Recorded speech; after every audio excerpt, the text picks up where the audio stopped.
Good evening, everybody, and welcome to the Ordinary Council meeting for the 13th of December 2022.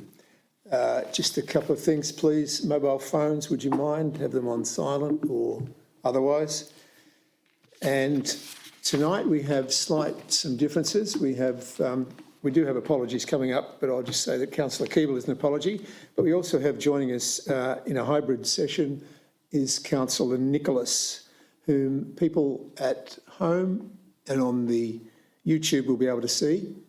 People in the audience here won't be able to see her, but I can see her, and she's waving to everybody in the other audience.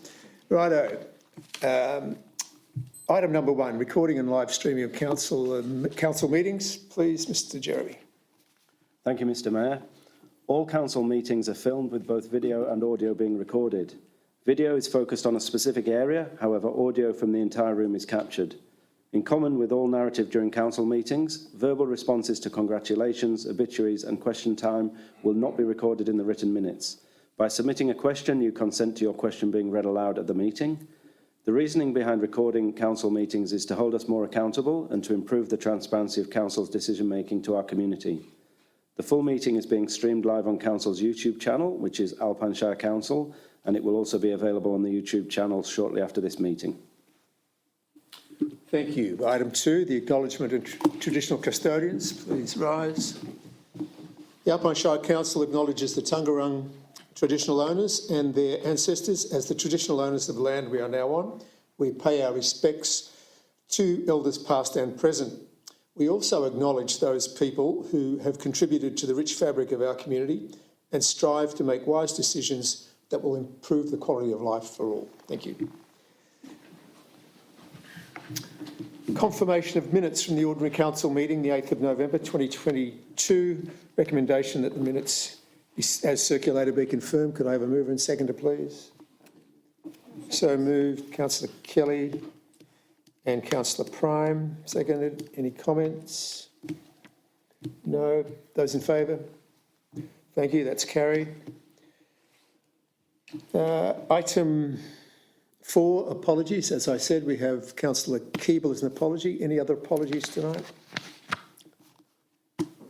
No. Thank you. Item 5, obituaries and congratulations. And I'll start with Councillor Kelly, please. Thank you, Mayor.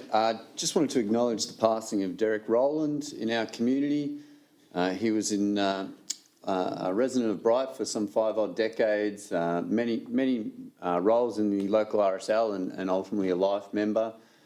He will be missed. He was also instrumental in establishing the Arboretum here in Bright. So just to acknowledge his passing and condolences to his family and friends. Thank you. Councillor Prime. Yes, just one congratulations from me. Myself and Mayor Forsyth attended the Gundowring Hall 150 years celebration on Sunday. Special shout out to Dean Jones and James Crook, who've been working hard for quite some time now to get that committee back up and running and get things going. It was a huge turnout on the weekend and just missed the weather. So hopefully we'll see some more stuff out of that hall. And if you're interested, it's just on the very edge of the Alpine Shire, just right on the edge of Indigo Shire. Yeah. Shares a fence line, I believe. Excuse me. Councillor Nicholas, do you have any obituaries or congratulations? Nothing from me, thanks, Councillor Forsyth. Thank you. Councillor Hughes. Yes, thank you. I wanted to congratulate the 4, 5s and 6s from Wandie Primary who came and we held a mock council meeting here for them and they had a lot of good questions.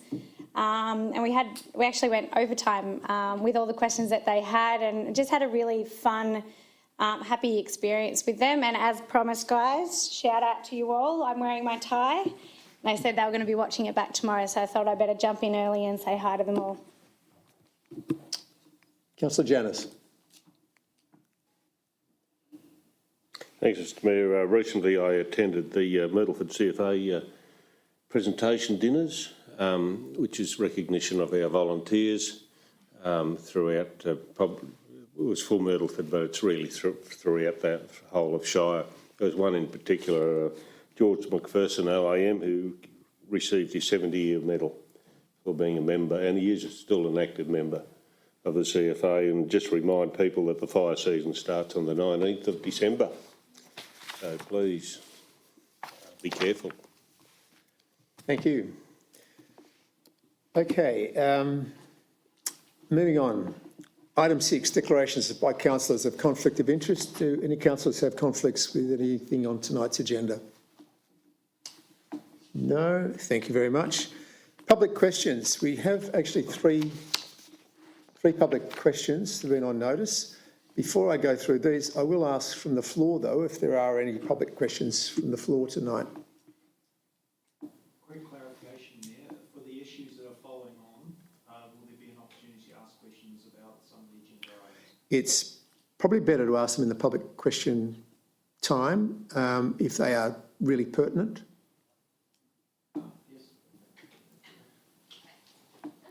Just check the microphone, Mary. Too.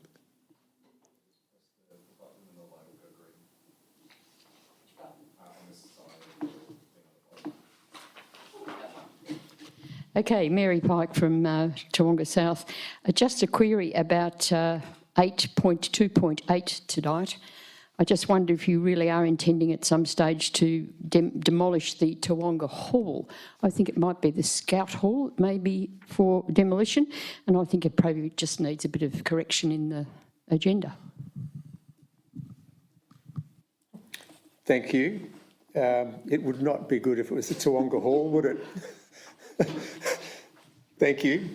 Noted. At least when we look at that, it is being deferred tonight, so we have plenty of time. All right, thank you.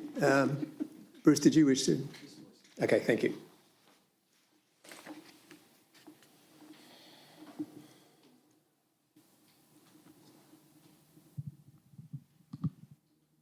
Bruce Hall, representing the Chamber of Commerce.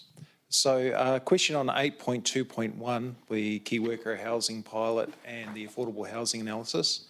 I note that there is no funding this year. Is there until the next budget cycle? Is there an expectation that there'll be no activity or there'll be no one working on this problem for the next period? Can I defer that to the CEO just for a quick answer now, but I believe that that will probably be teased out when we do actually discuss the item as well. So thank you for that. Thank you, Mr Mayor. Thank you for the question, Bruce. So council administration, which I run, has been progressing through a restructure of the organisation. One of the changes that we've made through that restructure is to strengthen our economic development team with the appointment of a full-time economic development coordinator. So that restructure will be effective from the 9th of January 2023, and we will be seeking shortly to recruit into that position. So the intention is that that position will have strengthened ability to address some of these issues, one of which is housing, and they'll be picking up some of the actions that we're carrying forward through the housing work. So that'll be the officer accountable that we can contact? That is correct when we've recruited into that position. So there's a lag, of course, but as soon as we can get someone into that position, then that will be the person, the nominated person for housing in the Alpine Shire team. Thank you. The next one I draw reference to is 8.2.3, which is the telecommunications, mobile and internet strategy. The role of council appears to be taking is one of advocacy. Correct. One thing I would highlight is that there are lots of claims being made by telecommunications companies in regards to improvements that are being made in the valley, which are demonstrably untrue. Is there any steps, there doesn't appear to be any funding allocated, but are there any steps that council will be taken to actually being able to validate some of these statements in base surveys, ongoing assessments of speed and performance based on tourism numbers and days a week, particular locations? I might change the processes a little bit. If the director involved has an answer to your particular question now, I might get them to answer that. Otherwise, we might also examine that situation when the item comes up. Who's looking up that? Thank you, Mr. Rees. Thank you, Mr Mayor. Thank you, Bruce. At this point in time, what we've identified is that council's role in the space is purely advocacy because of the structure of the industry. We have, however, done quite extensive mapping of coverage and the quality of coverage, and we'll be using that information in our advocacy to be able to raise awareness of where these shortfalls are occurring. And may I ask who will be the officer responsible for that advocacy? So I might defer to the CEO. Thank you, Bruce. That's a great question. I'd like to take that one on notice. As I mentioned in my previous response, we're in the process of restructuring the organisation. I haven't yet got a specific officer nominated for that task, but if I could take that on notice and get back to the chamber, we'll let you know. Thank you. May I have your indulgence for one more question? Yeah, you may tonight. Thank you. It's Christmas. I'm in a giving mood. That's very kind of you. The last is 8.2.4, the Bright Strategic Traffic Assessment. We participated in both the engagement for this and trying to follow up. The question I have has actually come from some of our members. It appears from the report that's been tabled is there's actually no changes planned at this time. Are the council comfortable with some of or certainly the larger trucks and the conflict between pedestrians and traffic that have been occurring on Gavin Street at the pedestrian sentry zones? Specifically, that many tourists believe that those are pedestrian crossings when they're not. And our advice to the team was either make them pedestrian crossings or make them very, very clear that they're not pedestrian crossings so that there's no confusion about who has right of way. And I don't see any action on that in this report, nor do I see any action on anything else we raised, but that particular one is a life threat that the chamber wants to see. So your question, Bruce, is regarding heavy traffic, Yep. Gavin Street, specifically at the pedestrian sentries. Thank you. We have a quick answer for that at the moment, or? Thank you, Mr. Rees. Thank you, Mr Mayor. Thank you, Bruce. One of the issues that have been identified in that survey is the interaction between pedestrians and particularly heavy vehicles through Gavin Street. At this point in time, the recommendation is ongoing monitoring of the situation on an 18 to 24-month basis to be able to continue to inform the future actions. I ask the councillors to consider that if that's appropriate. Thank you very much. Thank you for your indulgence. Yep, and thank the Chamber of Commerce for your representation, please. Right, moving on to the questions on notice, which we have received, of which there are three. The first one is from Jane Sullivan in regards to dirt roads and dinner plane marketing. The first question is how many secondary dirt roads which council manages and owns will be either repaired or resealed to get rid of potholes and water damage? Mr. Rees. Thank you, Mr Mayor. There are 142 impacted locations on Council's road network, and we have 44 locations where we are repairing significant potholes or undertaking similar but more major works like resheeting sections of the road on our unsealed road network. Thank you. And the second question here is, can Council update Dinner Plain residents on what the results were for the approximate $60,000 grant money used for a marketing campaign recently? And a third question, how was success measured? Thank you, Mr Mayor. The $60,000 was funded through the Bushfire Recovery Program. It involved a campaign of television advertising over a 3-month period on Prime 7 throughout the state, as well as targeted digital advertising over a 3-month period on targeted websites, with the intention to generate immediate visitor interest and to stimulate awareness of Dinner Plain as a snow destination for future bookings. A snapshot of the results are as follows. 200 adverts were placed on the Prime 7 television network, and they offered an additional 50 placements, so a total of 250 adverts were run. On the digital marketing front, the statistics that we received from that campaign were over 850,000 visitors to the targeted websites, 650,000 completed views of the video content placed on those websites, and an increase of 10,000 visitors to the Dinner Plan website landing web page with a high click-through rate to other pages on the website. Thank you very much. Hope that answers the questions, Jane. The next question is from Trish Cross, and it's a simple question, so I'll just read the question basically. Would it be possible for the Alpine Shire Council to provide 1 or 2 sets of the sorting code signs to be attached to the school bins? We're talking about coloured bin signage. And I suppose a supplement question to that, hope this could be considered and implemented ready for the new school year, and whether it would be available for other school sites. Simple answer. Thank you, Mr. Mayor. The simple answer is yes. Some signs will be sent out to the school that Trish has been working at. And the slightly longer answer is that they will be provided to all schools in the new year. Thank you very much. Thanks, Ms Abercroft. Moving on to the third question on notice, which is from Mr Glenn Wilson. It regards the Mount Beauty Airport Management Association. And I have a feeling that these are probably legal questions. I do think we have some answers. I will ask the questions. The first question is, why didn't the Alpine Shire Council Mount Beauty Airport liaison person, Sarah Buckley, who was chairing the AGM, ensure that the matter of the legitimacy of Peter Roper's membership of the Mount Beauty Airport Management Association be resolved? Could I have an answer, please, Ms Abercroft? Thank you, Mr. Mayor. Insofar as the question relates to council and a member of staff, the member of staff was chairing the meeting and entitled to assume that any nomination was regular and in accordance with the rules of the association. Matters of legitimacy are a matter for the secretary or public officer of an incorporated association, not the chair of an AGM. Thank you. The second question is also a legal question.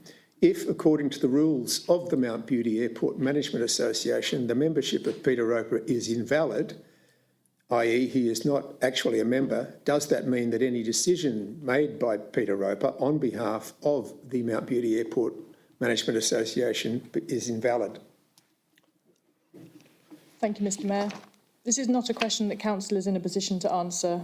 Not only does it call for the expression of a legal opinion, but it concerns the internal affairs of the association. Thank you. May not be particularly the answers that were required, however, that is the legal standing as I understand it. Moving on, item 8, a presentation of reports by officers, the schedule of ordinary council meetings for 2023. CEO, Mr Will Jeremy. Thank you, Mr Mayor. So this report relates to the schedule of ordinary council meetings for 2023, and we are seeking council's endorsement of the proposed ordinary meeting schedule. There's a couple of changes proposed on the calendar this year. So the most significant is we're proposing a shift from holding meetings on the first Tuesday of the month to holding meetings on the last Tuesday of the month where that is possible. And the reason for this change is because administratively there are a lot of decisions that are required to be made by the council administration team which fall at the end of the month.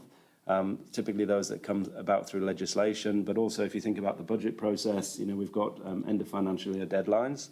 So changing to the last Tuesday of the month from the second Tuesday of the month makes it administratively simpler for council to run those decisions. So rather than having to finalise a decision perhaps 6 to 8 weeks in advance of a legislated deadline, we can run a couple of weeks later than that. So that's the first proposed change. The second thing the observant will notice is that we've doubled the number of meetings which we're proposing to hold outside of the council chambers in Bright. The driver for that is we've recognised the significant interest, particularly in the Mount Beauty community and in the Kiewa Valley, and the attendance that we receive in the meeting that we've typically held annually in the Kiewa Valley. So in recognition of the interest and the support for the meetings in the Kiewa Valley, we're proposing to hold a second meeting in the Kiewa Valley later in the year, and also to do the same for Myrtleford, to provide the same opportunity to the communities around the lower Ovens Valley as well to attend council meetings. So those are the two key changes. There are a couple of minor changes where we're not able to hold the meeting on the last day of the month, or it's not sensible to do so. For example, the April ordinary meeting clashes with the Anzac Day public holiday, so we're proposing to shift that to the Wednesday instead. So recommendations tonight, the council endorses the schedule of ordinary meetings to be held in 2023 in accordance with the schedule that we've provided below. Notes the April 2023 meeting will be held on the fourth Wednesday. That we publish the notice of Council's 2023 ordinary meeting schedule on our website. And note that we need to give at least 6 days' notice prior to revising any of these ordinary meeting dates. And notes also that meetings held outside of the council chamber in Bright cannot be live streamed at this stage, and the recording will be made available on the website the day after the meeting. Thank you, Councillor Prime, and thank you, Councillor Hughes. Councillor Prime. Thank you. As Mr. Jeremy mentioned, it just makes sense to move them to the last Tuesday of the month where appropriate. And in particular, while Mary Pike is here tonight, our Mount Beauty attendance this year was quite good, actually. And I think the UKVCA and Mary in particular has been quite instrumental in encouraging that strong attendance. And I think a few people had mentioned they would like to see 2 meetings in Mount Beauty. So hopefully it would be well attended again next year. Thank you, Councillor Hughes. I'm just wanting to check that obviously it's a big change for next year, and with those extra ones that won't follow suit, I suppose, will we have extra communications out on those ones specifically as a reminder? Thank you, Councillor Hughes. Yes, we will, subject to Council endorsing this recommendation this evening, we'll ensure that we engage appropriately with the community to share the meeting schedule and also to highlight specifically the fact that it's changed from the first Tuesday to the last Tuesday. Any other councillors need to make comment? No. Councillor Nicholas? No. Thank you. Put this to the vote. Those in favour of these, the change to the last Tuesday of the month and noting all the other changes as well. Thank you. That is carried.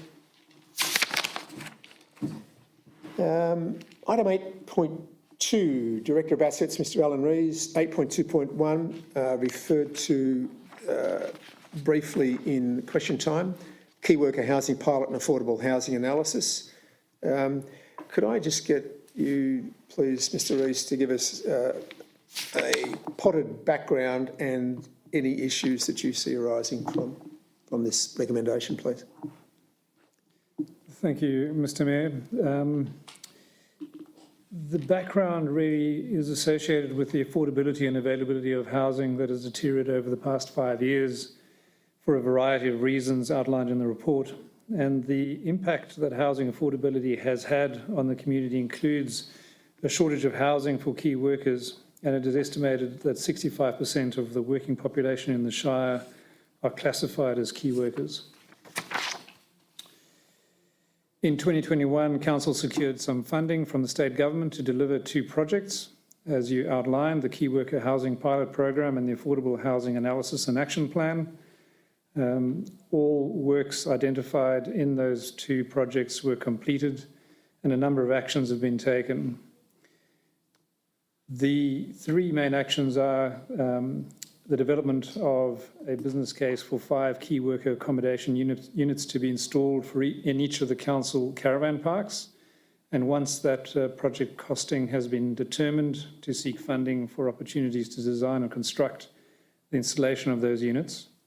The second action is around advocacy, where council would advocate to the Victorian State Government to explore and introduce controls to manage the use of dwellings for short-term accommodation through a permitting system, collaborate with other regional partners and also advocate with other councils in the North East and various statutory service agencies to collaborate and develop a regional settlements infrastructure plan. And the third action is the development of a short-stay rental accommodation local law to ensure appropriate standard of management of short-stay rental accommodation and to minimise the risk of short-stay rental accommodation affecting the peace and quiet and enjoyment of neighbours. The primary issue relating to this report is that councils do not usually become involved directly in delivering housing or managing housing stock. This is typically a matter of federal and state governments. There are no financial implications with proceeding with the recommendations as outlined, and particularly noting the completion of those works of the 2 projects and the 3 actions around collaboration, the business case and also developing a local law. Thank you very much, Mr. Rees. Could I have a mover and seconder, please? Councillor Hughes, Councillor Kelly. Councillor Hughes. This is an ongoing topic and has been obviously highlighted over the last few years. I think throughout the process of this housing project and action plan, there's been a lot of hype and interaction with many different stakeholders around how quickly actions need to take place and things like that. And I think some really good discussions have been had between staff, councillors and external parties on where the responsibility lies. And although council is the easy one to turn around to and say, what are you doing? As noted in the papers today, it's not solely council responsibility to be solving all the issues of the housing crisis. We need to look at each other as community members. We need to look at working groups and things like that as well. So I think the way forward that's been noted so far, I think is a really good stepping stone in order to get things happening and moving, questions asked and having a look at what the next plan of attack is. It's forever going to be changing. It forever has been in the past as well. And I think we need to be clear that if you really look back on it, affordable housing in the Alpine Shire has never really been affordable compared to a lot of places as well. So what that looks like, I think the actions going forward that have been done with all of the hard work with this action plan is, I think it's a great step forward and it will be a forever changing and evolving space. So I'm excited to see what changes the action plan can actually do and what level of advocacy we can hold on this one. Thank you, Councillor Hughes. Councillor Kelly. Thank you, Mayor. A couple of comments and then a question for Mr. Rees. A significant body of work has been completed here and I do congratulate the council officers for identifying the best resources to evaluate where our shire sits compared to many other regions that are suffering similar issues. This really does highlight that there's no sort of singular action that a council can take to address either key worker housing or affordable housing. And I would point that there are other initiatives in our toolkit that we are exercising here, one of them being the land development strategy, which is really drawing out conversations around, to increase housing stock and to increase options, where would that look and feel in our shire? So that is another, I guess, significant piece of work. Specifically, recommendation 4 is, I think, an important step forward for our council in introducing a bylaw to help manage short-term housing or short-term holiday accommodation. Lots of media reports this year, somewhere in the order of up to possibly 1,200 houses are listed on short stay accommodation in the Alpine Shire. Maybe that's 25% of all our housing. So it's a significant figure. For me, this form of accommodation plays a really important role in housing visitors and attracting visitors. And I know many local great businesses that support this part of our tourism economy. Lots of jobs and good businesses. I think when people see a recommendation for a bylaw, they may have some alarm about that. And I guess I'd emphasise that my goal in introducing a bylaw will be really to ensure that short-term housing remains a sustainable part of the accommodation opportunity here in the Alpine Shire, and that also, it is a sustainable part for our communities as well to seek to maintain that balance for both residents and also visitors. Just lastly, a question on recommendation 5 I would like to briefly explore, Mr. Rees. We specifically, that's focused on the business case for putting in some key worker housing in some of our tourist parks. We call out that we'll be looking for funding to support that. I guess I just wanted to explore, if the business case says there's an 8% return or a 10% return, would council be looking to entertain those investments themselves rather than seeking funding if the business case stacks up in that direction? Thank you, Councillor Kelly.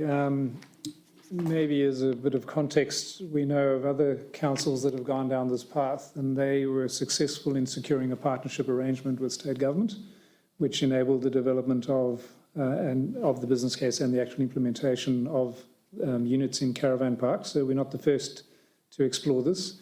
I think whether council decides to proceed entirely on its own based on the merits of the return on investment would be a matter for council to decide at that time, and that exercise would be part of the creation of the business case for consideration.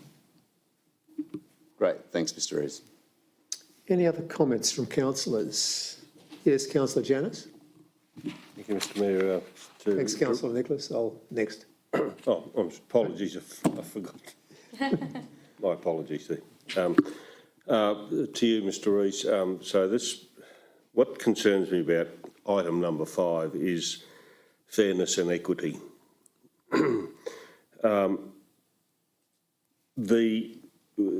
We know of at least one caravan park who has tried to increase the number of cabins on their site and have been clearly told by another authority, not council, that it can't be done because of the flooding.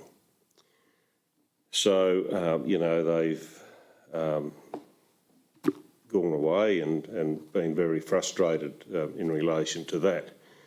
I know for argument's sake that the Myrtleford Caravan Park floods, and yet we're going to put accommodation, which is basically a permanent accommodation, really, when you look at it, and yet we're not going to offer the same the same ballpark to some of our private caravan parks to be able to do the same thing. So that concerns me, fairness and equity on the whole on item number 5.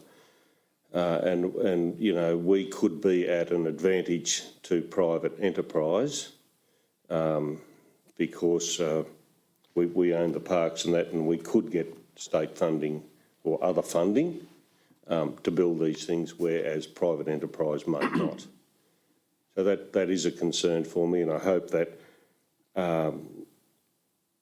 when we look at the business case for that, those matters are taken into consideration as well. Thank you, Mr Mayor. I think that's a comment, is it, Councillor Janus? More than a reflection on... That's a reflection. Thank you. Councillor Nicholas. Thank you. I have been lots of work behind this housing, as other councillors have said, and obviously deep consideration and lots of discussions at briefing sessions. I like the recommendations. I think it's a good way to go forward.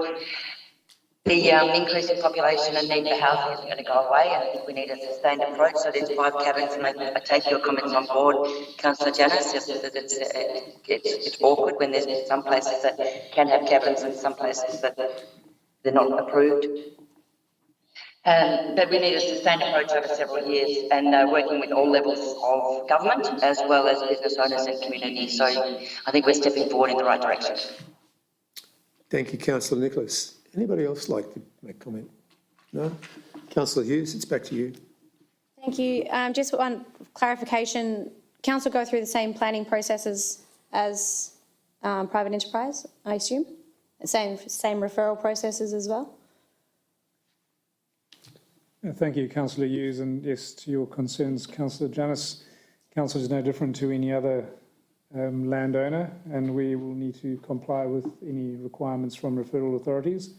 What we do anticipate, though, is that we would potentially be able to create a model that others can copy by unpacking all of the complexities around planning approvals that will be required.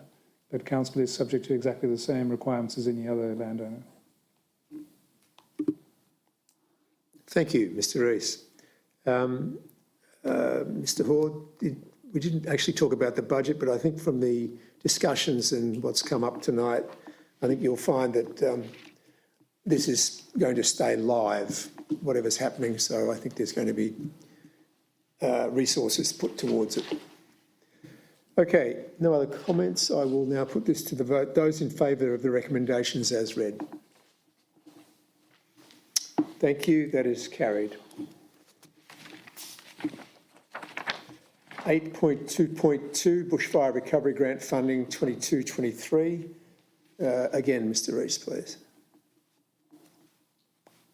Thank you, Mr Mayor. This report relates to the allocation of bushfire recovery funding that was secured through the Community Recovery and Resilience Grants Initiative to the value of $110,000. The primary purpose of this funding is for Alpine Shire Council to support the Alpine Community Recovery Committee as it transitions into the new phase of the recovery process. A number of initiatives have been identified in terms of key activities in consultation with the Community Recovery Committee and the Alpine Resilience Committee and Emergency Recovery Victoria to align on these priorities. In terms of financial resource implications, the grant agreement requires all activities to be completed and funds expended by the 30th of June, and there is no additional funding required from Council to deliver this program. The consultation has been extensive, and it is recommended that Council notes the allocation of these funds as set out in the report. Thank you very much. Can I have a move and a second, please?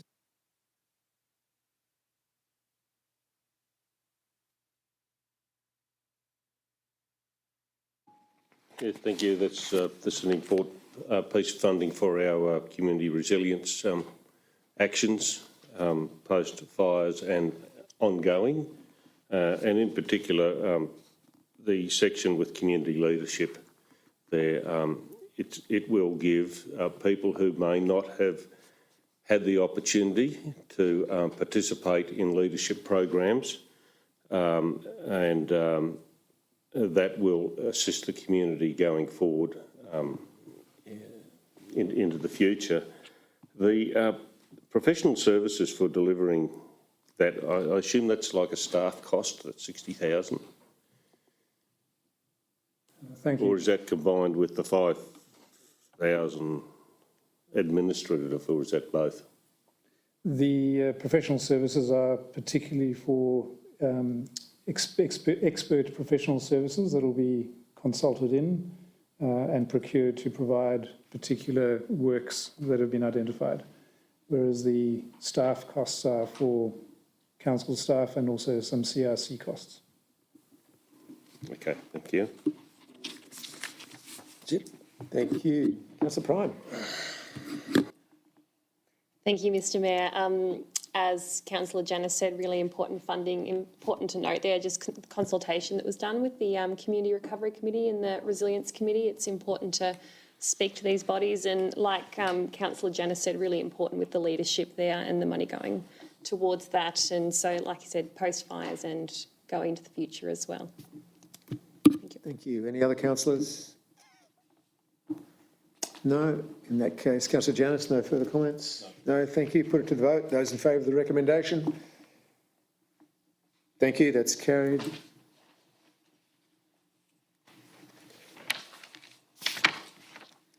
(8.2.3) Telecommunications Mobile and Internet Strategy.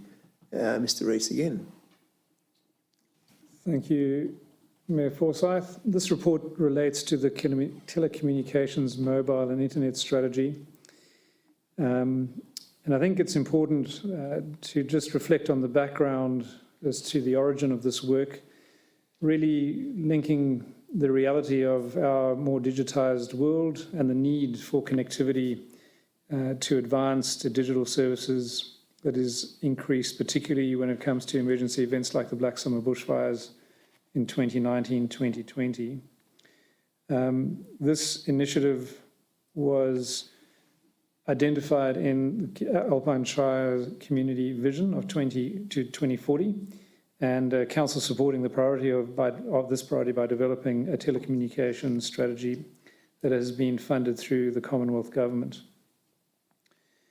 One of the things that we learned through this work is that the nature of the telecommunications strategy and Council's limited role is that the actions that we've identified are primarily involve advocacy, as opposed to direct intervention. Council's capacity to influence change for improvements in telecommunications is relatively low, with the power vested in the Commonwealth.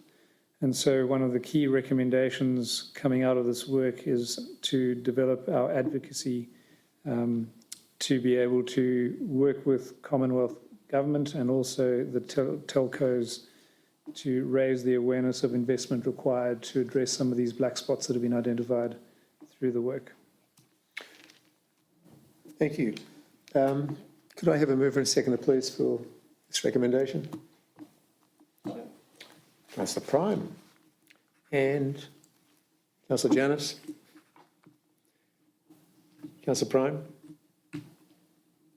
Oh, got it first go. Thank you, Mr Mayor. Yeah, really important document. And as we've discussed a couple of times already tonight, our main role is advocacy and just keep putting ourselves out there, basically. And anyone in this room can probably name several black spots they're familiar with at the moment. So obviously it's a big issue, and the more rural and regional you get, the more difficult it is. So just another strategy to help us advocate in the future. Thank you. I'll just note that the point revalidation of claims made is noted.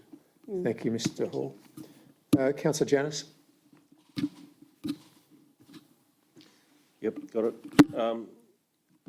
Exactly what Councillor Prime has said.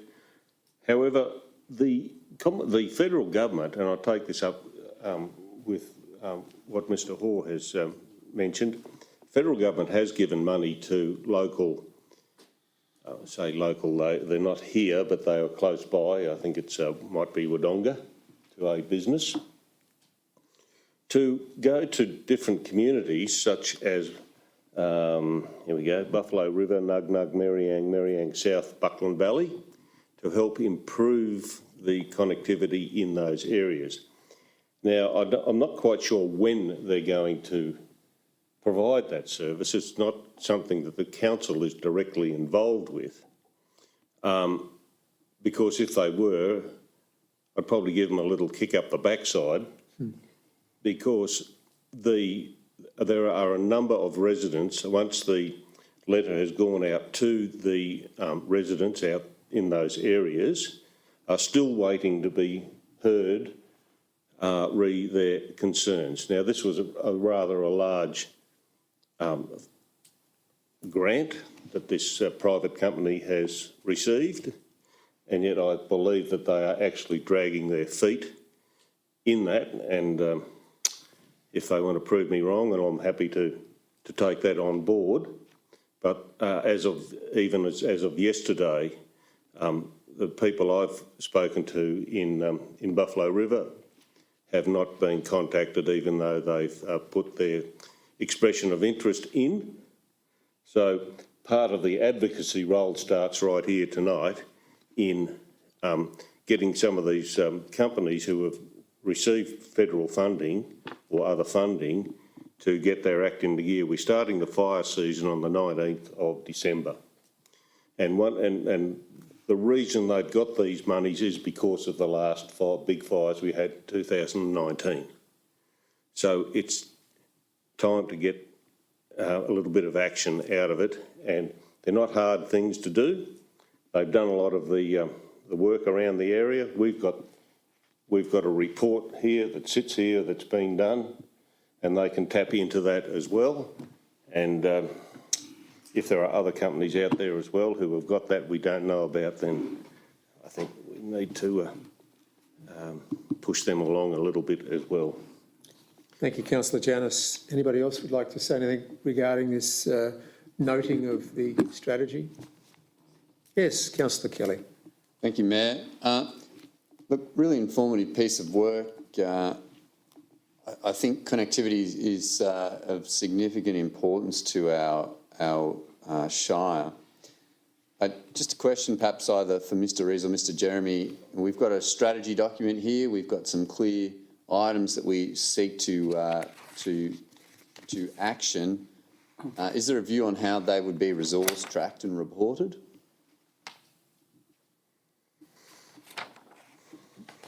Thank you, Councillor Kelly. So that one sits with me. I've got an action which is broader than just the telecom strategy, and that action is to develop for council an advocacy plan to engage with council. So that's a piece of work that we plan to kick off in the new year.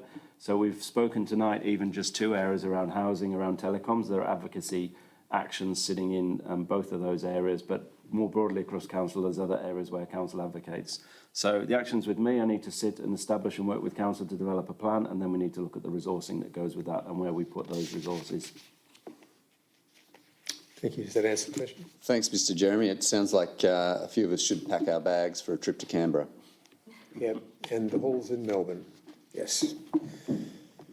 Any other councillors? Councillor Nicholas, any comments? No, thank you. Councillor Prime, any last word? No, thank you. Okay, put this... Mr Hoare, I'm happy to pass that email that I have here to you, if you so wish. You right? Good? Yep. I'll put this to the vote, this recommendation. Those in favour, please. Thank you. That's carried. Item 8.2.4, the Bright Strategic Traffic Assessment. Again, Mr Rees. Thank you, Mayor Forsyth. This report relates to the Bright Strategic Traffic Assessment and the creation of the Bright Strategic Road and Movement Safety Action Plan. Background to this study is linked to the visitation in the region having increased steadily over the last 5 years, with this region in particular experiencing up to 15% year-on-year growth in tourism, and a number of previous studies that had also been conducted, notably the Bright Car Parking Plan in 2018 and the Alpine Shire Cycle Safety Strategy in 2019. The Bright Strategic Traffic Assessment was conducted in January 2022, with the study area being the Bright Township between Station Street in the west and Churchill Avenue in the east. And the survey was conducted during school holidays and included the Australia Day long weekend to capture a known busy period. The summary of the findings really indicate, as Mr Horde said previously, that traffic volumes and movement, parking and intersections are all operating within industry benchmark parameters, and traffic volumes do not exceed the capacity, and through traffic is dispersed well throughout the township. One of the key actions is that future surveying is recommended to be undertaken on a regular basis every 12 to 18 months to monitor the impacts of expected population growth in the area and the effect that this may have on traffic volumes, parking and intersections. Officers saw an opportunity to consolidate the outstanding actions from the previous two reports and combine them with the actions from this report, in so creating the Bright Strategic Road and Movement Action Plan, giving us one place that captures all future recommended actions. An issue that's been identified in this report is a difference in the results of the research and the community's perception of the traffic volumes and the impacts on the amenity in town. And this is further impacted by the episodic increases due to events, which adds additional complexity.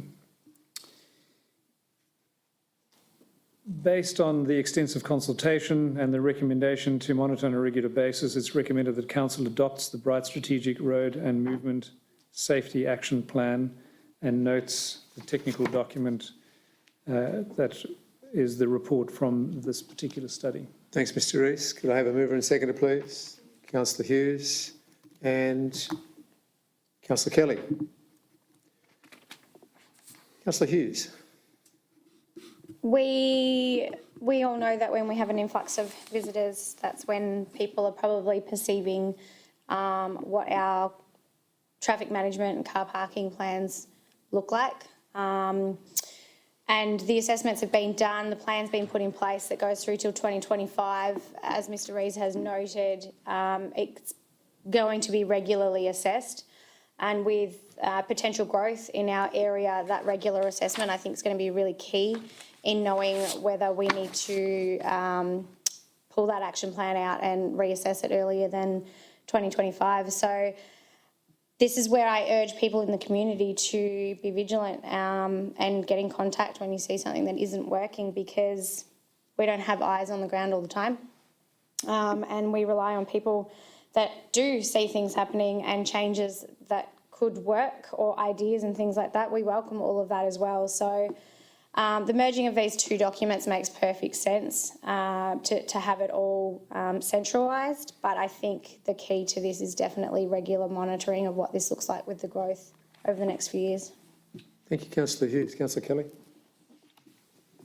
Thank you, Mayor. I think the Gavin Street recommendations are pretty are interesting and worth pointing out, particularly around emergency services and giving them encouragement or advice around the avoidance of Gavin Street. I think steps like that can help. And the other one that stands out for me on Gavin Street is that, the experts' view around safety and traffic speeds, but also the 50% increase on Gavin Street that may warrant a new bypass. I know that is something that sits in our medium-term plan, and it's independent professional studies like this that I think emphasise that it's rightly in the medium-term plan, but we will need to turn our mind to that in probably the not-so-medium term to make that happen in a timely way. Thank you. I have a question, Mr. Rees, and that is, in the summary of findings, it states modelling of possible future traffic volumes incorporating a 2% annual growth suggests the traffic volumes on Gavin Street may exceed the road's capacity in 11 years' time. However, at the start of the in the background commentary, visitation of the region has increased steadily, with the region experiencing 15% year-on-year growth. Why are we using a 2% projection when we've actually got a 15% growth in tourism? That's the question. Thank you, Mayor Forsyth. I cannot comment on why we have the difference. What I can say is that the general methodology of future growth is predicated on a 2% average expectation. I can take this on notice and return with an explanation. Thank you. Good. Any other councillors like to make comment or have questions on this one? No? Oh, sorry, Councillor Nicholas, please. That's okay. Mayor Forsyth, I can't find a hand up button on my phone. Sorry. Look, I think it's great reports, and I concur with everything other people have said, but I just wanted to pick out too that the monitoring is really critical, not just because we then take action, but because the action is going to take quite a long time. It's to get a big project like a road. It's a pretty major road development to build a bypass, and that will take time to plan, time to find the money, etc., etc., etc. So it is really important to keep on that monitoring. But I also wanted to pick up how important it is to look at community expectations and alternatives. And again, they've both been touched on by other councillors and in the report. But I don't think we should be building car parking to accommodate a permanent car parking to accommodate events, because we don't have events 24/7. So we need to have a community area that works. And yes, we are having further development, and we will need to be focusing very much on community infrastructure and how people get around in Bright once there's a whole lot more housing built and more people living here or there. But we also need to be sure that it remains as a community that we people want to be in, and not just in vast areas of car parking. That's me. Thank you very much. Councillor Hughes, any last comments? No? Okay, look, can I put this recommendation to the vote, please? Those in favour? Thank you. That is carried. 8.2.5, the asset management system. Recommendation that council awards the contract for supply and implementation commissioning of an asset management system to Univeris for a lump sum of about nearly $200,000. A bit of background and just some quick evaluation. Thank you very much, Mr. Rees. Thank you, Mr. Mayor. As background, Council currently uses a suite of Excel spreadsheets to record asset condition for each asset class. And management of asset condition data is done in spreadsheets, which increases the risk of out-of-date and duplicated information. It makes reporting inefficient and also gives Council limited visibility for forward planning on assets over the long term. An asset management system will improve the approach to managing Council's assets, resulting in higher quality decision-making around investment into maintenance and renewal of Council's assets and therefore better use of Council resources. This contract would commit Council to a 3-year agreement with this particular company. The first year would involve the data preparation, migration, and going live, and then 2 years of ongoing license subscriptions. Following a comprehensive assessment involving a significant portion of the teams that would be using this product, it's considered that Univeris presents best value for Council, and it's recommended to award a contract to them. Thanks, Mr. Rees. Could I have a mover and seconder, please? Yep, thank you, Councillor Kelly. Councillor Prime. Councillor Kelly. Thank you, Mayor. Only to say that a good asset management system will save the council money. Nearly $200,000 can sound like a lot of money for a software package, but when we turn our mind to what it will do and eliminate potential errors, trigger reviews of assets and road condition at the right time, you will quickly save that $200 over a 2 or 3 year time horizon. So very supportive of this. Councillor Prime. Thank you, Mr. Mayor. Yes, completely agree with Councillor Kelly. Dealing with a variety of Excel spreadsheets sounds like a bit of a nightmare, actually. So anything sounds a little bit more efficient. And like Councillor Kelly said, it is a lot of money, but you can quickly see where the efficiencies can be made up there, and it'll just pay for itself. So thank you. Happy to support. We're going to go this way tonight, so I've still got a couple of questions, and then Councillor Nicholas, if you've got any questions. In the financial and resource implications, it doesn't mention software updates. I'm assuming that would come through automatically. Thank you, Mayor Forsyth. Yes, those are included in the terms and conditions of supply. All right. The IP would still be owned by the company, Univeris? Yes, it's a licensed product. We have licenses that we use to subscribe to the platform. Because we are loading all of our information onto this, are we locked into them after 3 years? No, we are not. As part of this agreement, we will have our own dedicated Amazon Web Service hosting facility, and the data remains ours, and the format of the data can be exported into any system. Thank you. That answers all the questions. Any other councillors like a question on this one or a comment? No? No? Okay, in that case, Councillor Kelly, prompt any further questions? No? Put it to the vote, please. Those in favour of this contract being... Thank you. That's carried.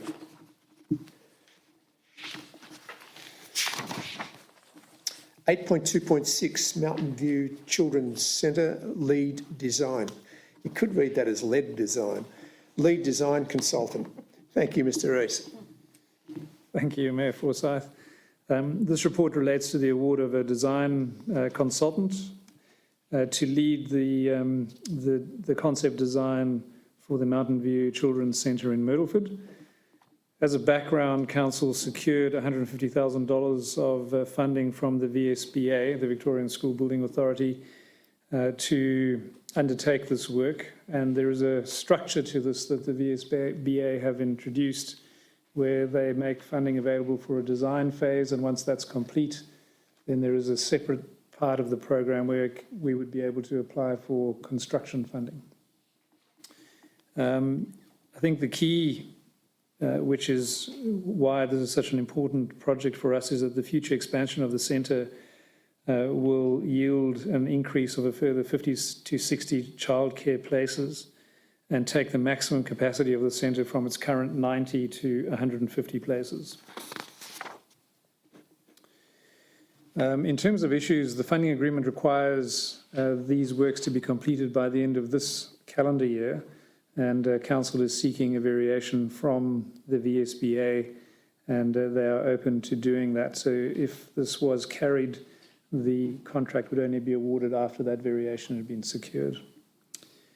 I'll move it, Mr Mayor. Thank you very much, Councillor Janus. Second, Councillor Hughes. Councillor Janus. Yep, a very important piece of work for Myrtleford. In particular, that building there is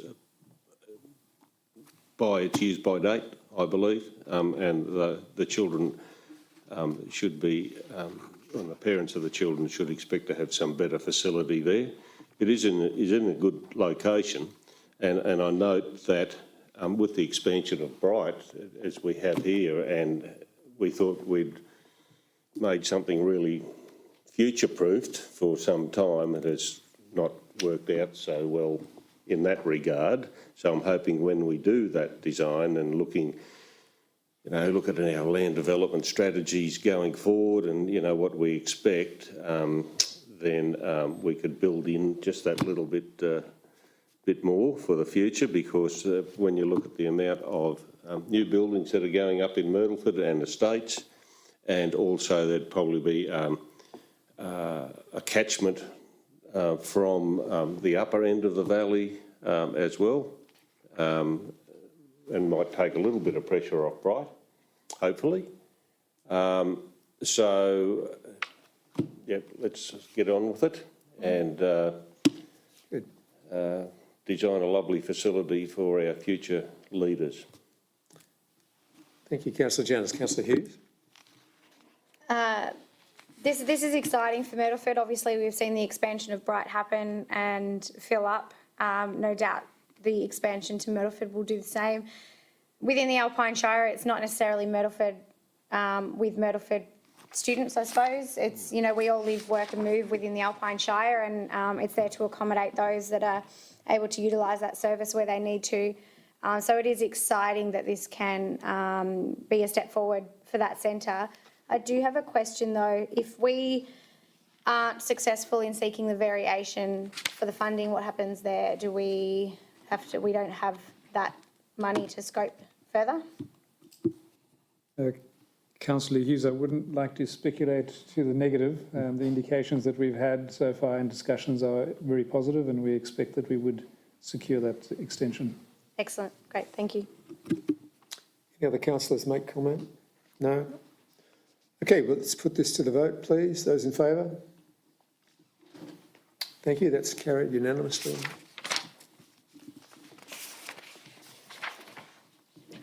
(8.2.7) gravel road reconstruction and resheeting works for 22-23. Mr. Rees, again. Thank you, Mr. Mayor. This report relates to the award of a contract for our gravel road reconstruction and resheeting program. Council undertakes these works on an annual basis, and for the this financial year, these works will occur in the Upper Ovens region. In terms of issues, as we know, we've had extensive wet weather conditions, and if they do continue to occur, plus the demands on road construction material from the flood-affected neighbours of ours, there may be some supply of material challenges in terms of issues. However, we've gone to a contract structure this year, which is the supply of the material, the delivery of the material, and the actual works to lay the material. The budgeted figure is 560,000, and there is sufficient budget in the actual adopted budget to award this contract. Thank you. Could I move it, second it, please? Councillor Janus. Councillor Prime, thank you. Councillor Janus. Yeah, we're on. Good contract, good local company. We'll call Warrowley pretty local. It's local enough for me. Good to get on with it. Councillor Prime, nothing. Okay. Any other comments from any councillors? This is straightforward, even though it is $500,000 we're just saying yes to. All right? Okay. No, that's fine. Those in favour?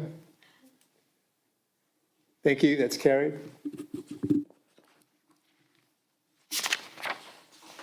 8.2.8, capital projects update. Again, Mr. Rees, thank you. Thank you, Mr. Mayor. This report relates to an update on the capital works budget. In terms of background, the adopted 22-23 budget included a capital expenditure totalling almost $19 million. However, the global impact of COVID on supply chains, supplier capability and capacity, and the availability of human resources has impacted our project delivery timeline. A critical assessment of our capital works program has been undertaken, and 8 capital works projects have been identified for deferral in order for the project resources and the team to be concentrated on the successful delivery of the balance of the capital works program. The total value of these 8 projects is just under $2 million. And I think it's important to note that 2 projects total about 1.5 million of that. And both of those are impacted by circumstances beyond the project team. The deferral of these 8 projects will result in an under-delivery on our capital works program of about $2 million.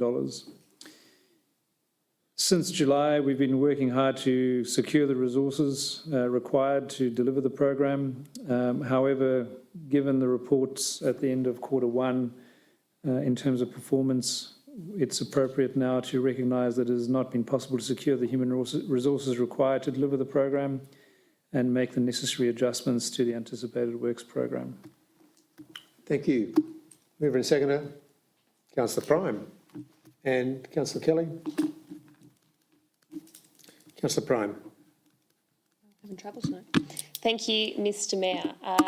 And again, thank you, Mary Pike, for picking up that no, we are not demolishing the Toowoomba Hall. That would have caused some problems. We just need to be realistic about these things, really.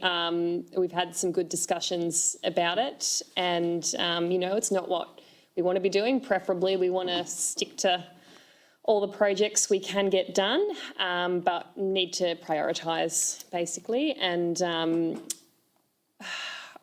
hopefully that list of projects is fine to just be put on the back burner for now. So, thank you. Thank you. Councillor Kelly. Thank you, Mayor. Good transparency. The other way to do this is to present the projects that are going to be delivered this financial year.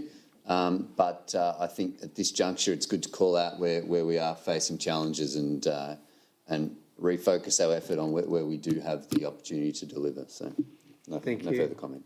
Any other comment? Councillor Janus. Yes, Mr. Rees, I've been on council for 10 years now, and in all that time I've been pushing for the Nimmo pedestrian bridge to be completed, as I see it as a safety issue for our young mothers and young children crossing that bridge with trucks and water trucks and cattle trucks and log trucks.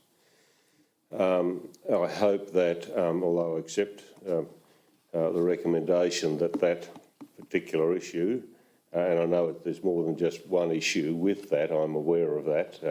I won't say that publicly, what those issues are, but I hope that those matters can be resolved and that particular item can be moved up the chain in due course, rather than sort of sitting down where it is. Yep. Thank you. Any other, Mr. Rees? Thank you, Councillor Janus. Yes, I think that's a very valid point. This project is under ongoing development, so it's not as though work has stopped entirely. It's just that our ability to deliver it this year with those constraints is not possible. The team will continue to work through those matters. Thank you for that. Councillor Nicholas, did you? Yes.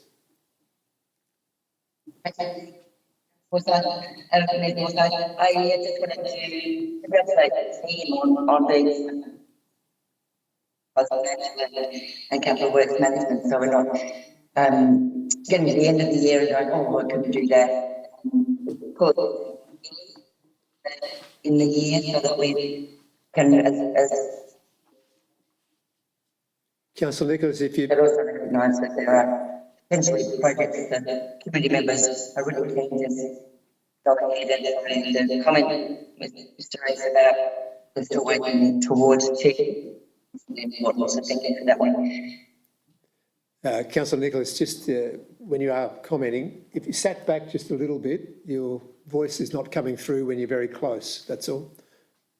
We did get most of that, so thank you, and it's all been noted, so thank you. Any other? Okay, let's go to the vote on the capital works projects updates of the things we're not doing, including the Toowoomba Hall. Those in favour? Thank you. Carried. Yeah. The Alpine Better Places Toowoomba, which includes the hall. Mr. Rees, again, thank you. Thank you, Mayor Forsyth. This report relates to the concept design drawings for Alpine Better Places Toowoomba, and this project commenced in March 2020. There's been a long and protracted extensive consultation process since the inception of the project that's outlined in the report, with the most recent activity involving a public exhibition period and a community survey conducted in September and October this year. As is consistent with other Alpine Better Places projects, the survey methodology has been exactly the same as we did in Harrietville. The survey was open for 6 weeks. Each resident was allowed one vote, either online or written, and we had a good response of 132 participants. There was also an extensive communication program over the 6 weeks period. Of noting in terms of the results, there were a number of items identified in the public exhibition process and the survey in particular. And I'll run through those because I think they're important. The proposed location of the level of the safe pedestrian crossing that was proposed in the concept designs was not strongly supported, with only 28% of the respondents supportive. And the proposed location of the pump track was strongly supported, with 95% of the respondents in favour. The use of the Scout Hall as an open space was just over 54% supportive, and then the proposed number and locations of car parking was strongly supported, with 93% of the respondents being supportive. I think the key issue to note in order to move this project forward, and as part of the recommendation and based on careful evaluation of our options for safe pedestrian crossing, and the significant implications of redesign work to determine the actual concepts that would enable that pedestrian crossing to be moved to the north as requested, we're recommending that the crossing is removed from the concept designs as presented in an addendum to the report, and this to be considered at a later stage of the project. There are no financial implications in the adoption of these final concept designs, and following the extensive community consultation and taking on board that feedback from the survey, it's recommended that these amended concept designs are adopted by council. So in summary, what we're recommending is the removal of the crossing in front of the Toowoomba General Store, including additional seating at the pump track, and that stage 3 parking plans be moved up the prioritisation to be included in stage 1, which they've been done. Thank you, Mr. Rees. Thank you, Councillor Prime. Seconder, Councillor Hughes. Councillor Prime. Thank you, Mr. Mayor. So this project has been going on just a little bit longer than my entire time on council, so it's nice to be pretty across it and get some results. So I just wanted to clarify that currently no plans to put a crossing across that section of the road, but we're open to potentially something in the future. That's correct? Yes, Councillor Prime, that is correct. Yeah. And as per the last item, leaving the Toowoomba Scout Hall there in the short term is really not going to affect anything. So if it sits there a bit longer because we can't currently demolish it, that's completely fine. Yes, that building has been unoccupied for some time, and leaving it there until we can manage the resources to conduct those works will not affect it. Excellent, thank you. So great to finally come up with some concept design plans from this. The community consultation has been huge, so thank you to the team and everyone involved. Thank you to the Toowoomba community, really getting along to that, getting involved in the surveys, really showing some enthusiasm and some passion. And our next step will be to get some funding to go towards this, I assume, and see what comes of that. Thank you. Councillor Hughes. I had the same question, so I won't go over those. I think similar to the Harrietville Better Places, the community consultation process has been rather extensive, as noted in the documents here. And just to put it out there too, that we are mindful of communication fatigue as well. When it comes to things like this, you know, we have those conversations amongst ourselves on a regular basis to say, is this something that we feel that we can, you know, speak to people about, or we need to go back to, and things like that. So, big shout out to everybody who has been involved in this, because the decision is there as a community, and we need to take all of those considerations on board. Thank you. Any other councillors' comments on this one? Yes, Councillor Kelly. Just a minor clarification. I think everyone's discussed the level of engagement.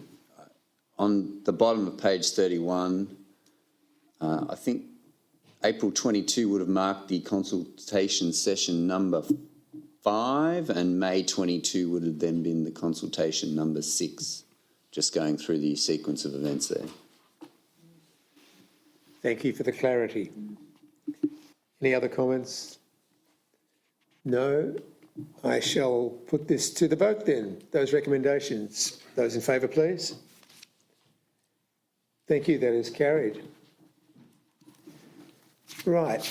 We now have an item which is 8.2.10.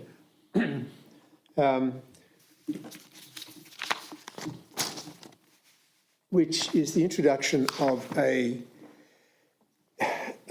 another recommendation that has not been gazetted before, or yes, it wasn't gazetted. Okay then. So in an introduction, there's an addendum report.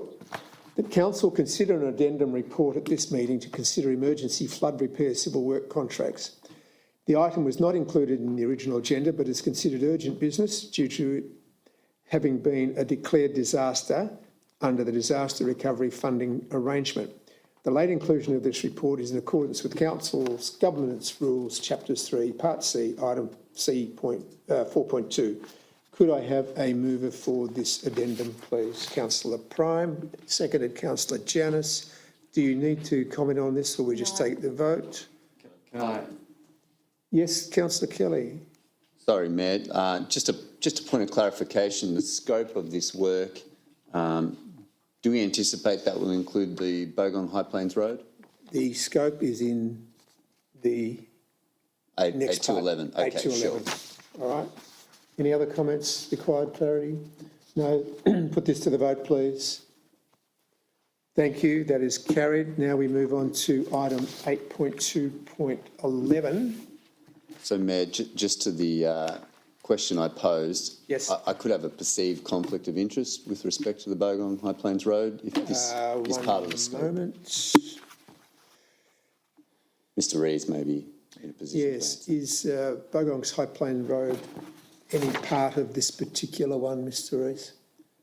Thank you, Mayor Forsyth and Councillor Kelly. No, the Bogong High Plains Road is not part of the scope of work at all. All right. Thank you. All right. Thank you for flagging that, though. Could I possibly provide a further clarification that council is not responsible in any way for the Bogong High Plains Road? Vic Road. Thank you. That firmly clarifies it. Okay, so we have emergency flood repair civil works. Mr. Rees, please. Thank you, Mayor Forsyth, and thank you for the opportunity to present this report at this late stage. I think just for some context, the team have been working with the agencies to refine the scope and the costings, and those were only finalised late last week, so hence the late introduction of this report. for background, the Alpine Shire Council has been included in the notification to the Commonwealth for the Victorian floods that commenced on the 6th of October. And this disaster has been given a particular number under the Australian Government Disaster Recovery Funding Arrangement. I think for noting is really around the issues. These works are required to be completed within 3 months of the date of the eligible disaster, which was actually declared on the 16th of October, although our letter notified us that they commenced on the 6th. So that's a minor inconsistency in the official documentation we've received.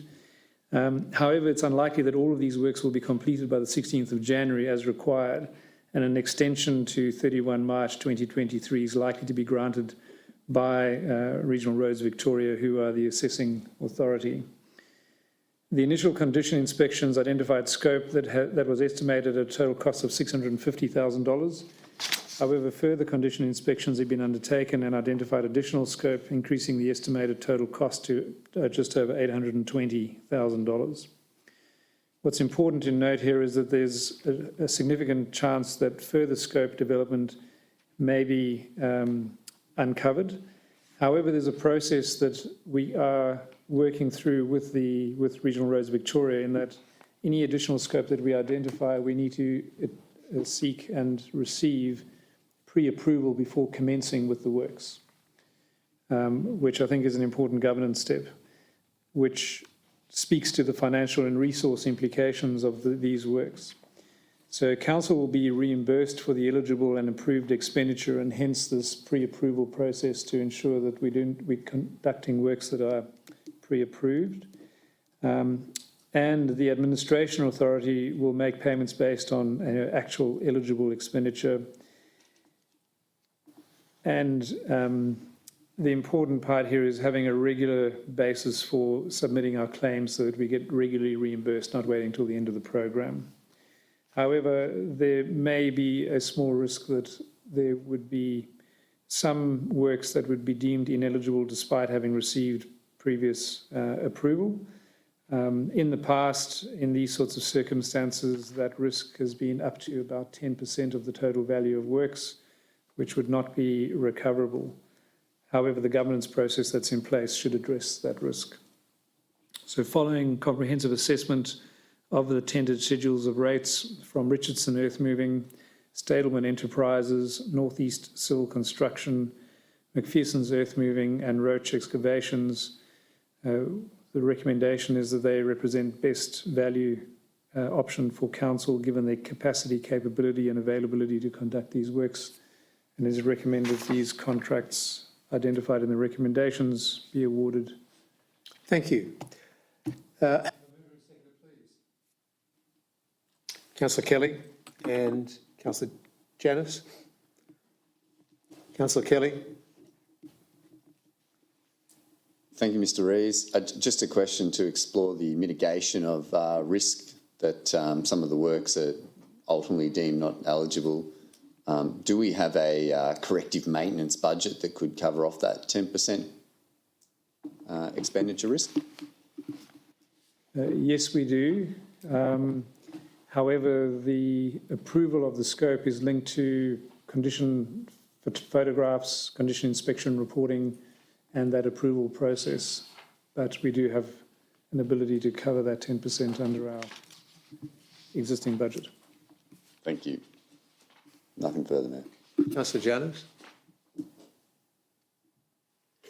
No, it's, I note that these are all local contractors and it's good to keep that business local. And I suppose in light of the question from my colleague on my left,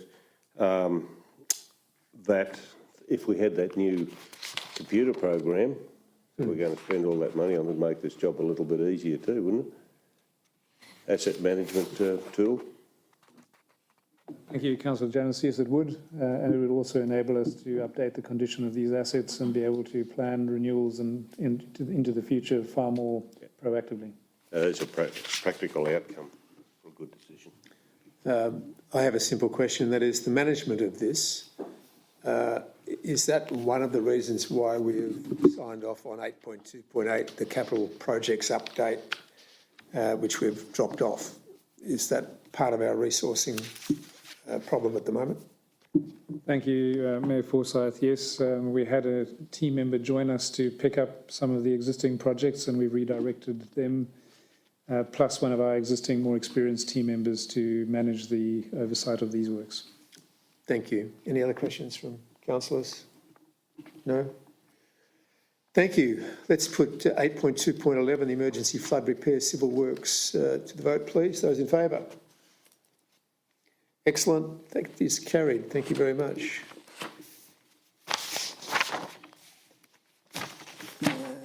Mr. Rees, I believe you can have a drink of water.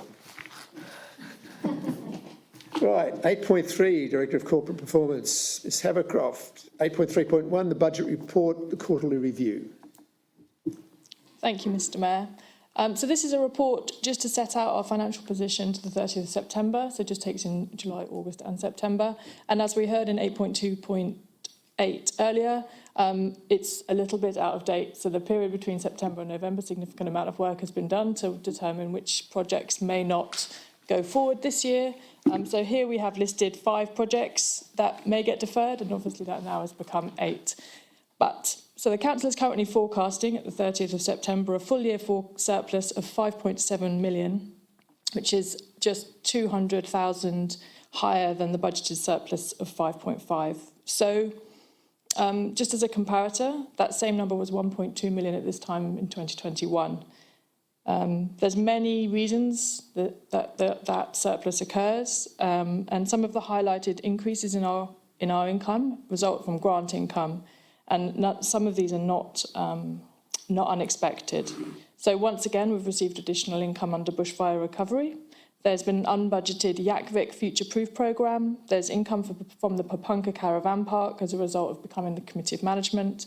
And there's a Rural Council's transformation project relating to the installation of new software for planning and building services. There's also been some reductions in expenditure as a result of the delay in projects being delivered, which at the time of the 30th of September totaled 390k, but as we've heard will have grown, and they'll be reflected in the Q2 report. And there's also been some increases in budget for certain projects as we've been able to more accurately forecast through the year, and they're listed as the Mount Beauty Airport upgrade, the Bogong High Plains Road black spot funding, the energy efficient street lighting, and Baker Gully Road drainage renewal. The recommendation this evening is that Council notes and the review of the budget for the quarter to September 30, 2022. Have a mover, please.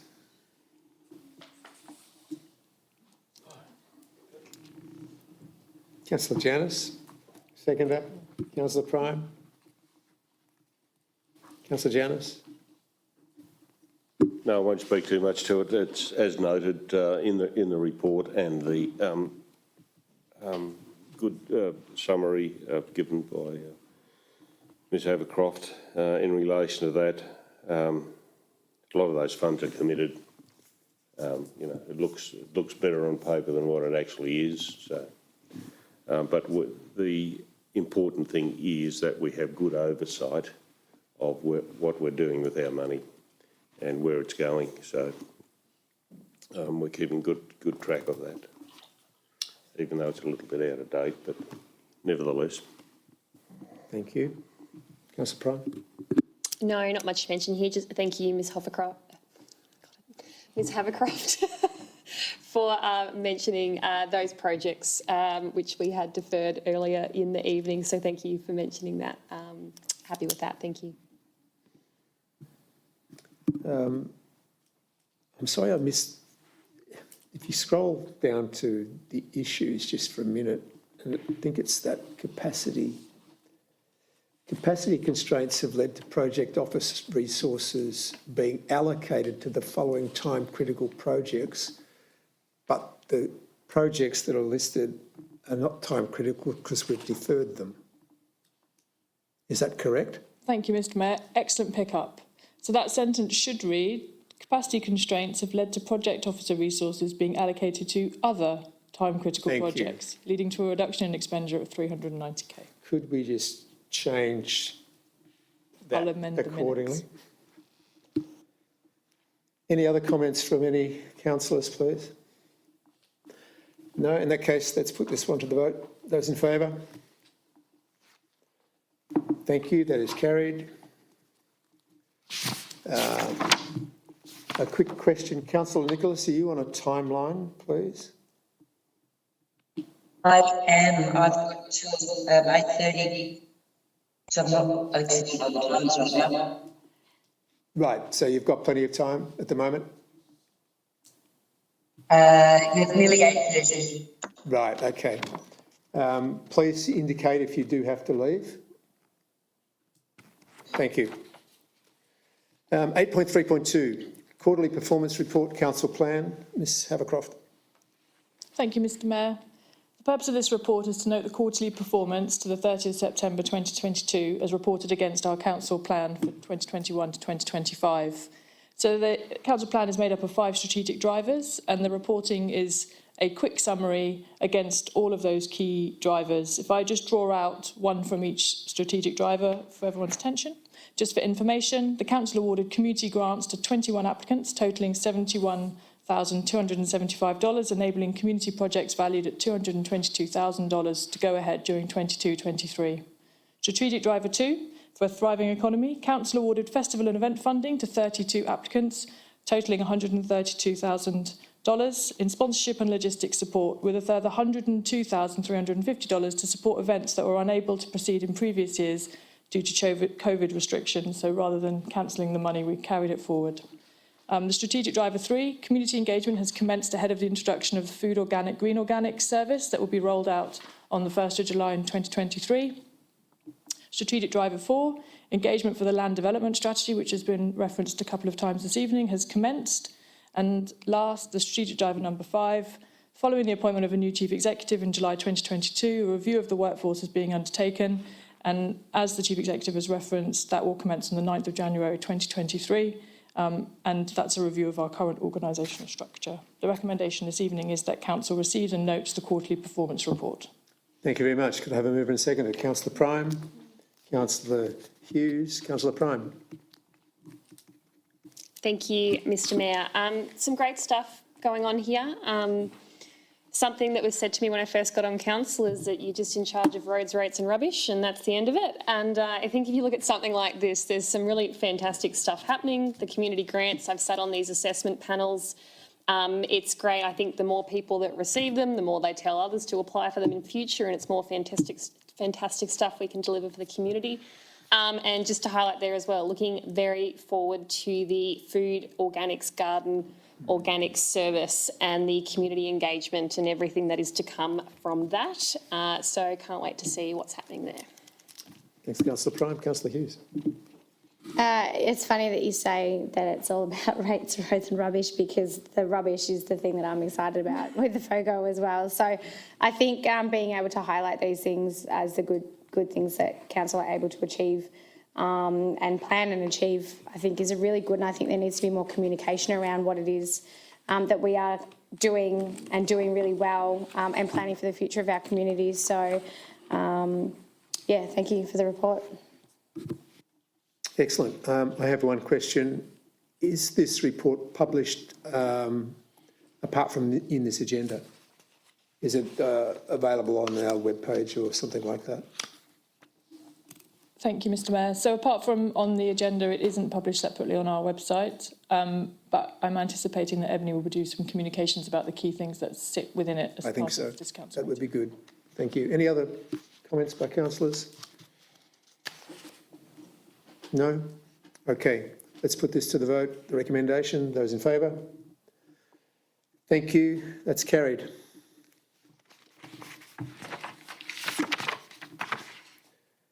Item 8.3.3, the appointment of councillors to represent council on committees and boards. Recommendations that councillors be appointed as councillor delegates to the following groups and committees. Will you look after this, Ms Havercroft, or shall I read through this? I'm happy to go through it on your behalf, Mr Mayor. So we've taken the rather presumptuous notion in the minutes and pre-populated it. So really I am seeking this evening endorsement of the recommendation to the names there, but I'm obviously happy to amend the minutes in accordance with any discussions that. Okay, let's may start take the place. discussion. Can I have a mover and a seconder, please? Councillor Hughes, Councillor Prime. Councillor Hughes. Can I please note that I am Councillor Katarina Hughes and not Chelwell in the minutes? Other than that, we've had some discussions already about these. So. Yes, because at that point in time when you were appointed, you had changed your name. Beg your pardon, sorry? You had. I've been Yeah. Hughes long enough. But, Yeah, exactly. No, because this is going back to a previous time slot. Mr. Mayor, if I could clarify, sorry, it is a mistake of my part and I'm very sorry. Thank you. All right. Good notes. Councillor Prime? So something I learnt when I got on council was we get to represent council on various committees, just another learning curve, another way to get out there in the community and see what's going on. So I'm looking forward to these, some new, some same appointments. Right. Could I ask any councillors if they have an objection to how it's been populated at the moment? In other words, is everybody happy with where they are sitting on which committee? Yep. Councillor Nicholas? I'm happy with where I am on the committee and I'm going to leave it at the end of this item. Thank you very much. Thank you for flagging that. Right, the one thing we have not done here is Alpine Shire Council Finance Committee. We have had a finance committee. It's been a traditional thing. Whether it has been effective for council, it probably has actually, because we're in a really good position in finances, with finances at the moment. However, I do believe that it is probably the correct thing to do to actually have a couple of councillors directed to this. It is something that I believe council will be looking at with the executive as to how effective a finance committee is and whether or not we will be continuing with it. But I think for the purpose tonight, I think we should actually elect or apportion 2 councillors to this actual finance committee. Could I have, could I have somebody volunteer? That would be the simplest way, who would like to sit on the finance committee. Councillor Janus, Councillor Kelly.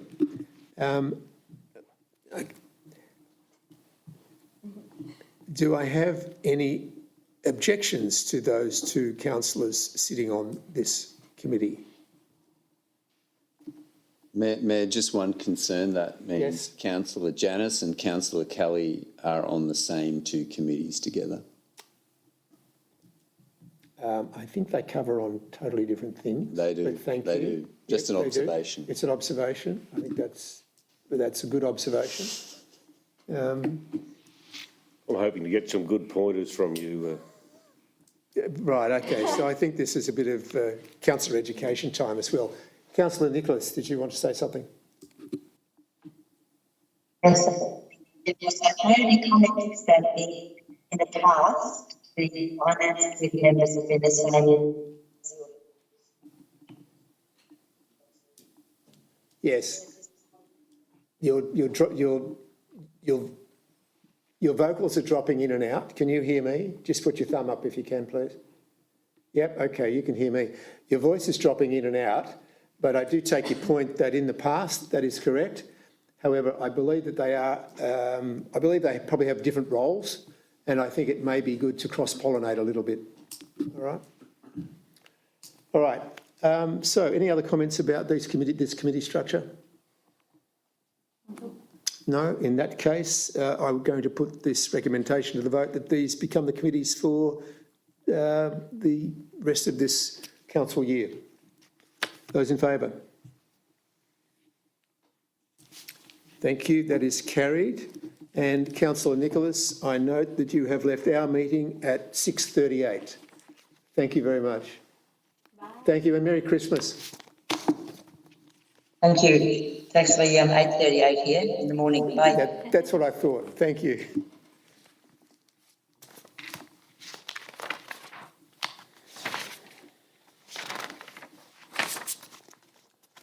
Yes. 8.3.4, the instruments of delegation. Ms Havercroft, if you could please, would you mind instead of having to read all of this, would you mind just giving us a brief background as to why we actually have to do this and why it is there a simpler way to do it? That's the other question. Thank you, Mr Mayor. The instrument of delegation are an important means of council ensuring its officers hold the appropriate legislative powers for the various acts and regulations that council administers.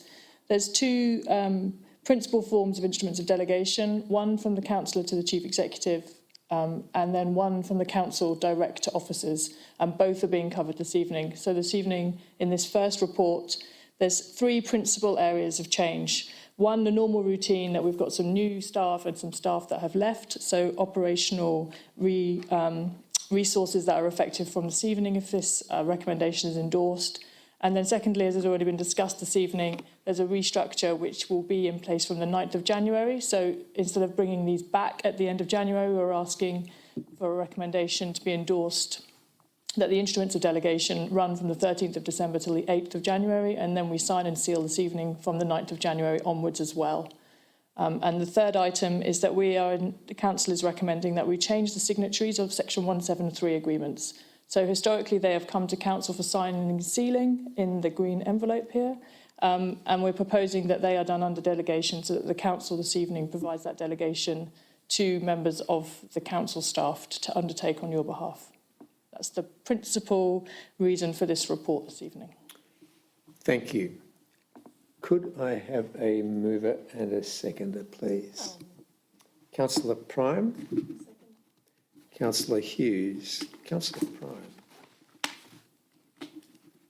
I'm not sure if anyone can see how much writing is on this page, but it's a significant amount, and that was a very nice, succinct summary. I understood very easily. So thank you very much, Ms Havercroft. Sorry, I'm having trouble this evening, sorry. No, this is all necessary and needs to be in place, and happy to support this. Apologies. Nothing further. Nothing further. I just have a governance question, and that is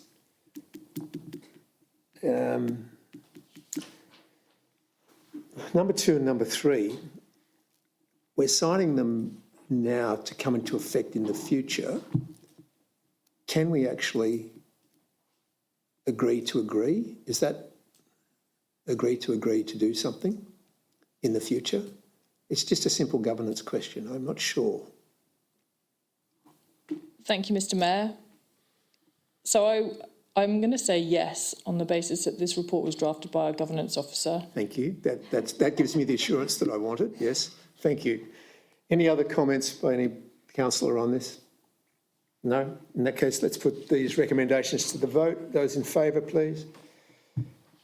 Thank you. That is carried.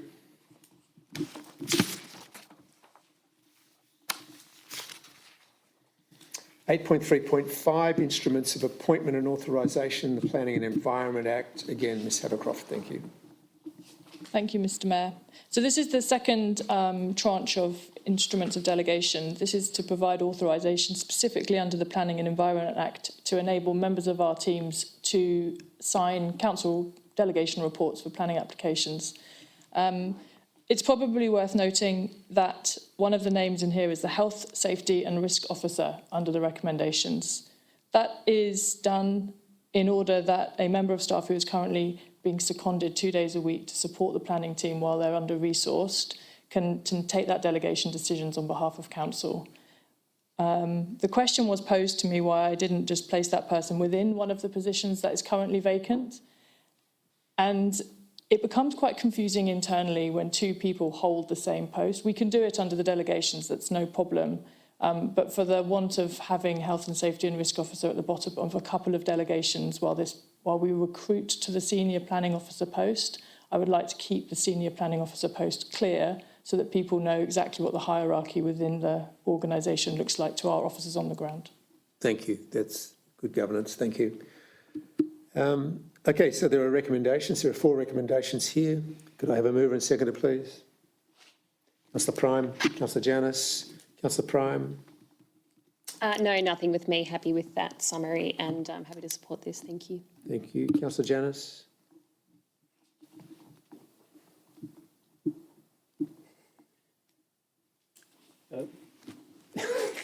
Thank you. Is there any comments at all? Ms Havercroft's explanation of why we are doing this was sufficient. Well, at least it's open and honest, and we can see what's happening. There's no little someone holding a secret portfolio. All 6 of them. Thank you. We'll lead by example. Yeah. Okay. All right. Those in favour of the recommendations, please. Thank you. That is carried.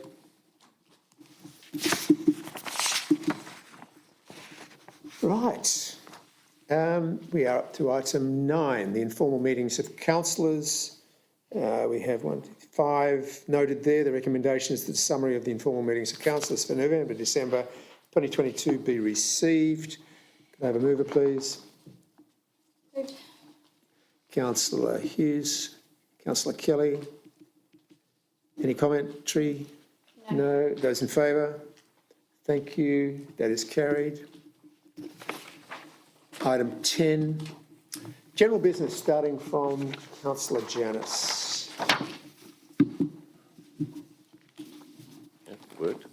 Just to Mr Rees, a question, and I think we may have dealt with it earlier, but I'd just like to confirm, because I've had some inquiries in relation to the recovery process from our recent flood and that.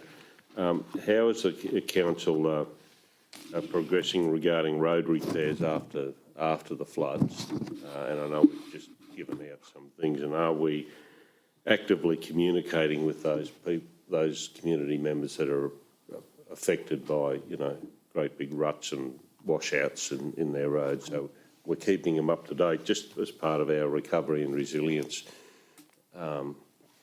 plans, and of course these things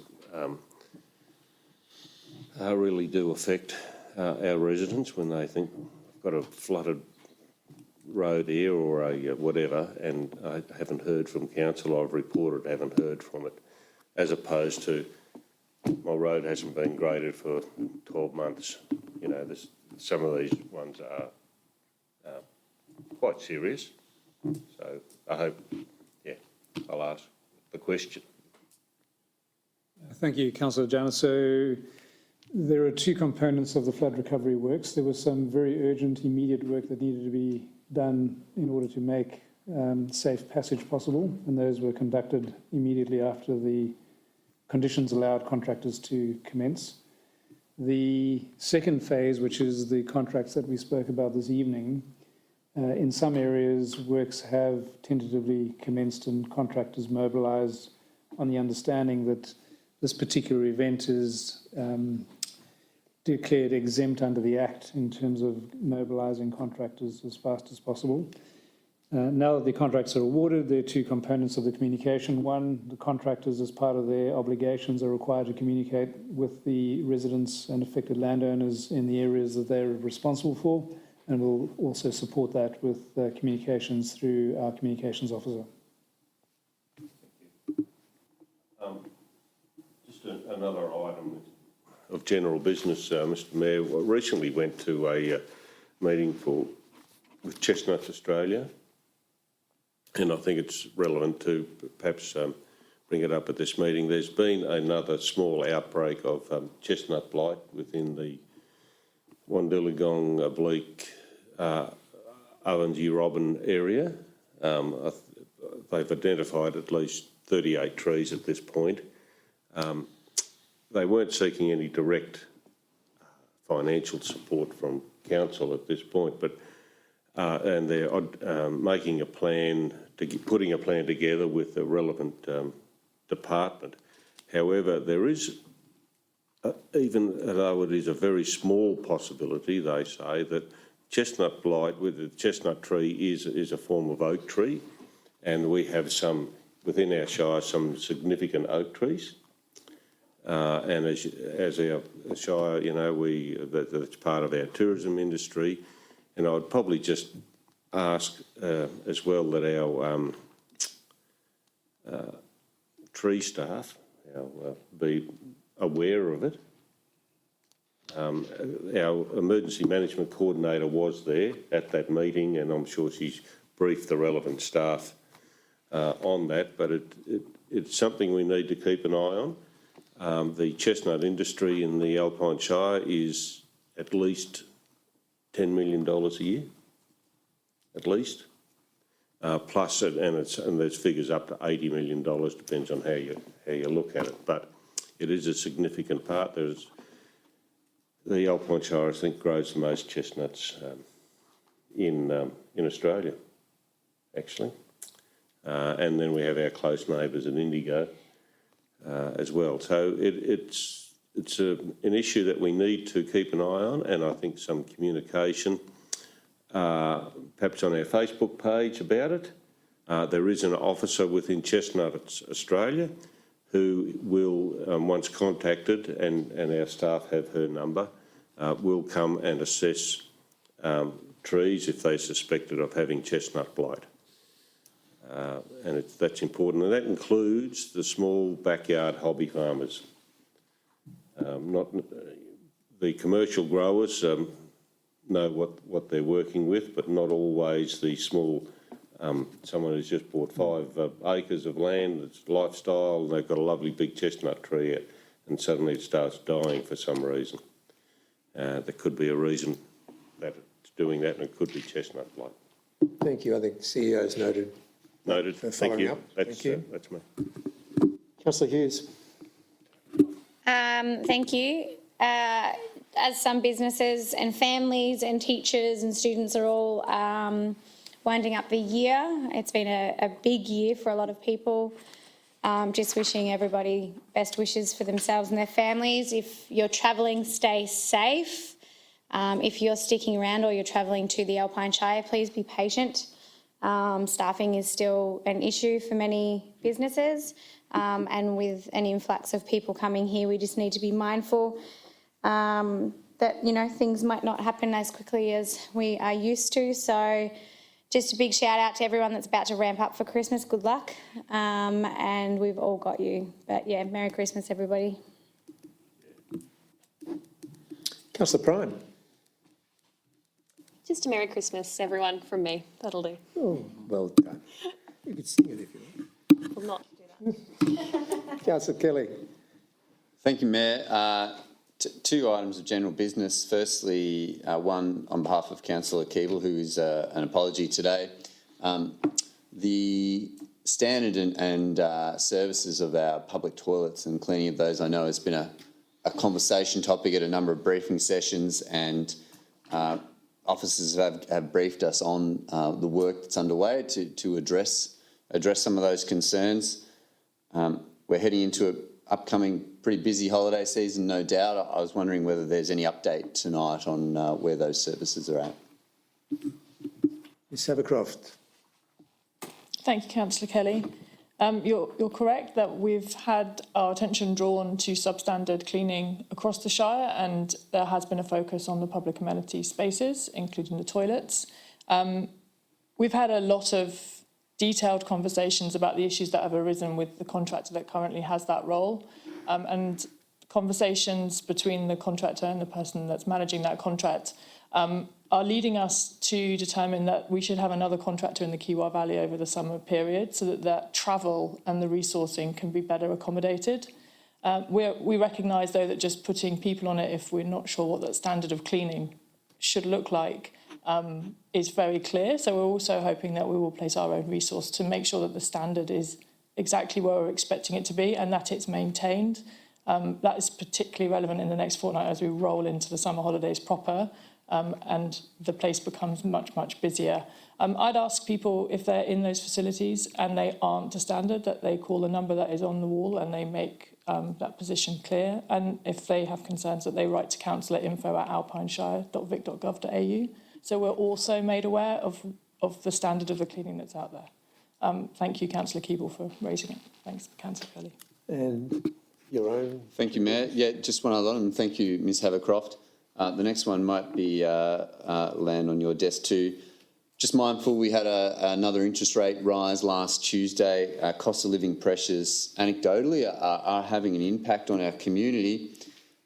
Just wondering whether there's any data points or other indicators within our own organisation to suggest how our community is doing with the costs.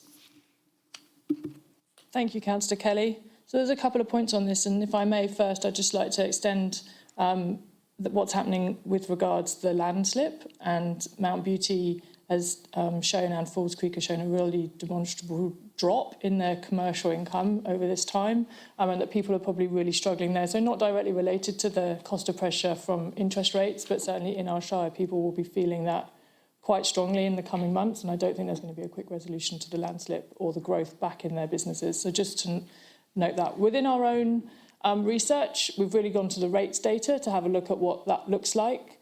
And before I kick off with the numbers, I'd really like to say that if people are struggling from hardship in any way, shape or form, just reach out and ask for help from us to pay your rates. It's a completely confidential conversation that you will have with our rates officer. It's very quick and simple to set up a time to pay arrangement. And we would much prefer that than no one saying anything and then ending up at the debt collection agency.